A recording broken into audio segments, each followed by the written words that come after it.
საქართველოს საგარეო საქმეთა მინისტრი 2015 წლის 15 ივნისის არჩევნებზე საერთაშორისო დამკვირვებლებს ნაკლებად ელოდება. მაია ფანჯიკიძე აღნიშნავს, რომ გაგზავნილ მოწვევებზე გამოხმაურება ამ დრომდე არ არის, რაც იმას ნიშნავს, რომ უცხოური სადამკვირვებლო მისიების ნდობა ჩვენი ქვეყნის მიმართ გაზრდილია. Ჩვენ დამკვირვებლებს მოწვევა გავგზავნეთ ჯერ კიდევ გასული წლის ბოლოს. შემდეგ, როდესაც სავარაუდო თარიღი უკვე ცნობილი იყო, უკვე გავაგზავნეთ კონკრეტული თარიღით მოწვევები. გამოხმაურება ჯერჯერობით არ გქონია, თუმცა ერთი რამ ვიცით, რომ შეიძლება ოდირმა არ გამოაგზავნოს დამკვირვებლები, რადგანაც ეს არის ადგილობრივი არჩევნები და ეს არ შედის მათ კომპეტენციაში. გარდა ამისა, რასაკვირველია, იმასაც აქვს მნიშვნელობა, რომ საქართველოს პრესტიჟი არის ამაღლებული. 2012-2013 წლების არჩევნებისგან განსხვავებით უცხოური თუ ადგილობრივი სადამკვირვებლო ორგანიზაციების მხრიდან შედარებით ნაკლებ ინტერესზე საუბრობენ ცენტრალურ საარჩევნო კომისიაში.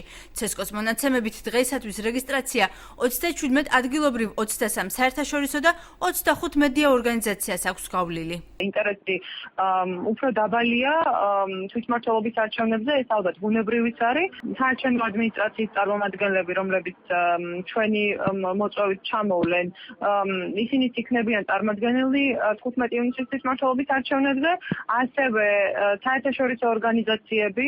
EUTO ჩვენი ინფორმაციით თვითმმართველობის არჩევნებს ამ ეტაპზე არ დააკვირდება. აჭარაში მოქმედი არასამთავრობო ორგანიზაციებიდან კვლავ აქტიურობს ახალგაზრდა იურისტთა ასოციაცია.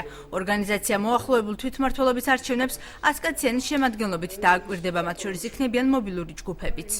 სადამკვირვებლო მისიის ჯგუფში იქნება 80 დამკვირვებელი, გარდა ამისა გვყავს მობილური ჯგუფები, რომელიც ამოწურავს იმ უბნებს, სადაც არ აქვს ინდივიდუალური დამკვირვებლები წარმოდგენილი, სანამ არ მოხდება შემაჯამებელი ოქიმის შედგენა, ჩვენი სადამკვირვებლო მისიის წარმომადგენლები არ ტოვებენ საოლქო საარჩევნო კომისიას. ორი კაციანი ჯგუფი ეყოლება ბათუმში საერთაშორისო გამჭვირვალობა საქართველოს. ბათუმში იქიდან გამომდინარე, რომ არის 100-ზე მეტი უბანი და თქვა სამუშაო ძალიან დიდია, ამიტომაც შეიძლება თითოეული ჯგუფი რომ დაფაროს მაქსიმალურად მეტი უბანი, თუ დარღვევა აღმოჩნდა ბუნებრივია ამის შესახებ საჩივარს დავწერთ, გადავაგზავნით ინფორმაციას ცენტრალურ საარჩევნო კომისიაში. ბათუმის 79 ოლქში, როგორც ოლქის მდივანმა გვაცნობა, საარჩევნო პროცესზე დაკვირვების სურვილი ჯერ არავის გამოუთქვამს.